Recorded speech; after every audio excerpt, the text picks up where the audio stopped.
ഇതാ വന്നോല്ലാം കഴിക്കുക എടുത്തു വെച്ചിരിക്കുക.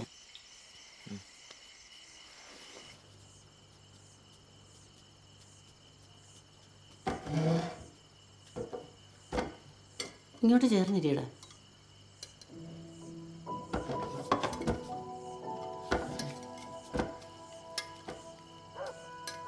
ഇന്നത്തെ അച്ഛൻ്റെ പ്രസംഗം ഒന്ന് കേൾക്കേണ്ടതായിരുന്നു. കുടുംബ നവീകരണത്തെക്കുറിച്ച് എന്നാ ഒരു അനുഗ്രഹമായിരുന്നു. അമ്മച്ചി ഇരിക്കാം അമ്മച്ചി, ഞാൻ വിളമ്പിക്കോളാം. വേണ്ട മോളെ, അമ്മച്ചിക്ക് ഉപവാസമാണ്. മോനെടുത്ത് കഴിച്ചോളുമല്ലോ. അമ്മച്ചി പോയി കിടക്കട്ടെ.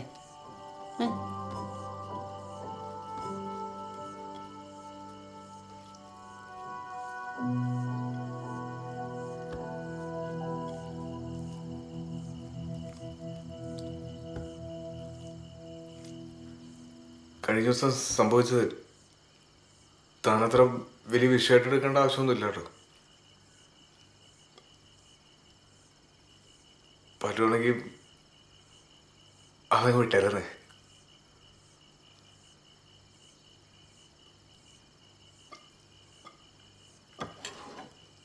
അല്ല, ഇയാളെ ശരിക്കും ഇഷ്ടപ്പെട്ടിട്ടാണോ കല്യാണം കഴിച്ചത്? ഇതുവരെ എന്നോട് മര്യാദയ്ക്കൊന്ന് സംസാരിച്ചിട്ടുണ്ടോ? കുറച്ചു നേരങ്ങളിൽ എന്റെ കൂടെ ഒന്ന് ഇരുന്നുണ്ടോ? എങ്ങനെ ചെയ്യാൻ തോന്നി ആൾക്ക് എന്നോട് ഇങ്ങനെ?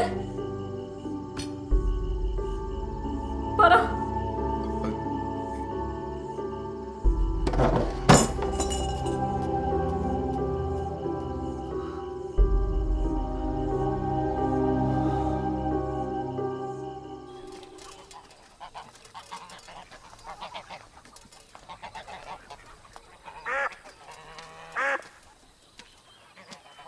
അമ്മച്ചി, ഞാനും വരണ്ട ധ്യാനത്തിന്. നല്ല കാര്യം. മോള് പോയി ഒരുങ്ങി, നമുക്കൊരുമിച്ച് പോവാം. എന്നാ കൊച്ചിനെയും കൊണ്ട് നടന്നു പോകണ്ട അമ്മച്ചി. ശ്രീവാച്ചനെ വിളിച്ച വണ്ടിക്ക് അങ്ങ് പോകാമല്ലോ. ഞാൻ വരണോ അമ്മച്ചി? സിറ്റിയിൽ നിന്ന് ഓട്ടോ വിളിച്ച് വിട്ടാ പോരെ? ഞാൻ പറയുന്ന അങ്ങോട്ട് കേട്ടാ മതി. ശരി.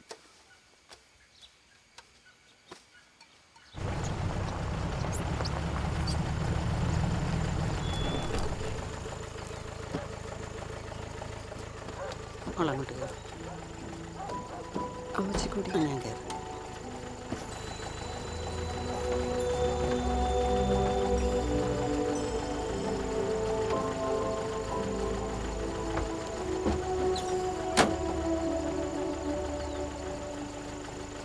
അതെ, കാലത്തൊരു ഇച്ചിരി മാറ്റാവോ?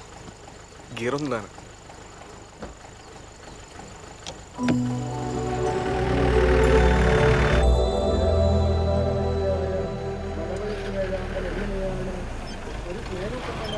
കുടുംബം കൊണ്ടുപോകുന്നതെന്ന് നമ്മെ പഠിപ്പിച്ചു വരുന്നുണ്ട്.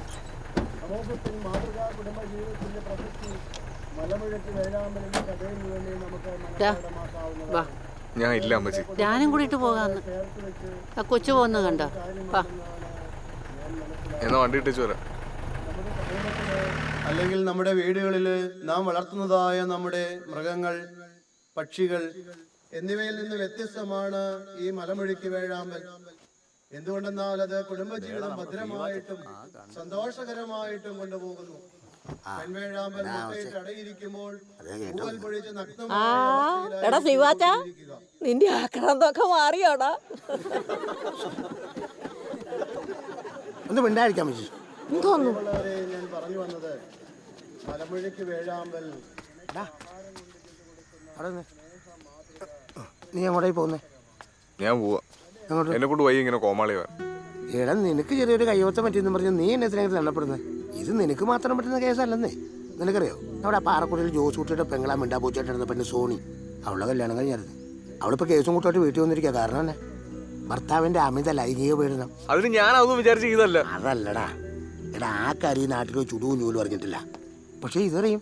നിന്നെ പത്തോരെ അറിയുന്നോണ്ട് നാട്ടുകാരിങ്ങനെ പലതും പറഞ്ഞുകൊണ്ടെടുക്കും. അതിന് നിനക്കല്ല യാതം അല്ലേ അച്ചോ?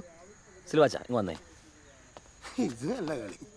എടാ, നീ അന്ന് എൻ്റെ മുമ്പിൽ കുമ്പസാരിക്കാൻ വന്നപ്പോൾ ഈ കാര്യത്തിന് ഇത്ര പിഞ്ചാണെന്നുള്ള കാര്യം എനിക്ക് അറിയില്ല. എടാ, ഞാൻ നിന്നെ കുറ്റപ്പെടുത്തിയതല്ല, ഞാൻ അത്ര കാര്യമായിട്ടെടുത്തില്ല. നല്ലൊരു കൗൺസിലിംഗ് നിനക്കുണ്ടായിരുന്നെങ്കിൽ ഇങ്ങനെയൊന്നും സംഭവിക്കില്ല.